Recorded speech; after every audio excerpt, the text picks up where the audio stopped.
Dr. Richard Boyd Barrett. Taoiseach, we recently sought that we would hold a referendum to debate our neutrality. You suggested, in response to that, in voting down our bill for a referendum, that we should consider a citizens' assembly on neutrality. Now, I'd like to know, are you serious about that? Are we going to have, I believe we still should have the referendum to give the people the right to debate and decide, but are we going to have a citizens' assembly? Because that would also be welcome to discuss the issue.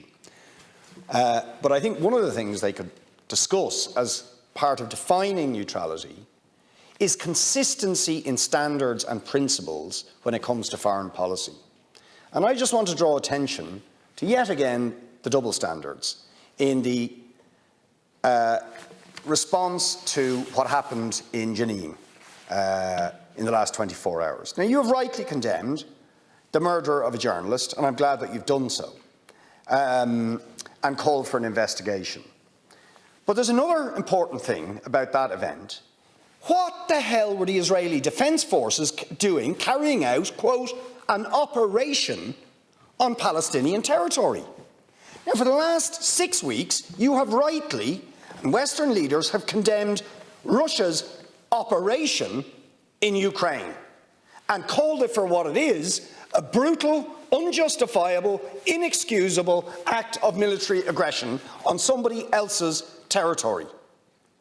Why isn't the same thing being said about Israel's incursion into Jenin, Palestinian territory? What were they doing carrying out a military operation on Palestinian territory? What are they doing day in, day out, carrying on military operations on Palestinian territory? Will we call that out as well? I don't necessarily accept your view put so starkly by you in terms of a contrast in standards in respect of different issues or different conflicts and different behaviours in different parts of the world. I mean, there's no question. I don't want to get into scale or anything, but what's happening in Ukraine represents the worst historically humanitarian crisis since World War II. And those are not my words. Those are the words of the UN Secretary General, Antonio Guterres, and the United Nations. So it's not comparable, even though what's going on in Palestine is shocking too. And I've been a strong, outspoken critic of, I didn't interrupt you, Deputy, you should allow people to respond, because I'm not getting into a league table, and that's exactly because you deliberately intervene not to allow me to follow through on what I was about to say. And my point is, I've been an outspoken critic consistently of Israeli government policy in respect of Palestine.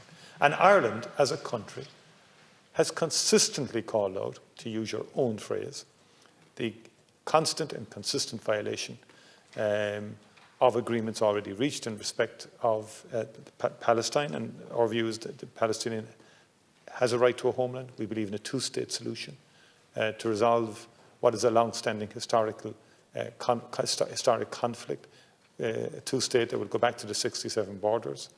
We have been very strong and proactive supporters of UNRWA, as has the European Union. You never ever give credit to the European Union for the work it does for Palestinians. You never mention it for whatever reason, because it doesn't suit the anti-European Union perspective that you have. No, you never do, Deputy, and you always have to be reminded, because you talk about consistency of approach and consistency of standards. What amazes me in the House from time to time is the complete lack of any acknowledgement on certain parts of the opposite side of the House of the fact that the European Union represents the most significant supporter and benefactor of Palestinian humanitarian causes, of the UNRWA and so on like that. That never gets acknowledged, and that's been a consistent European Union position.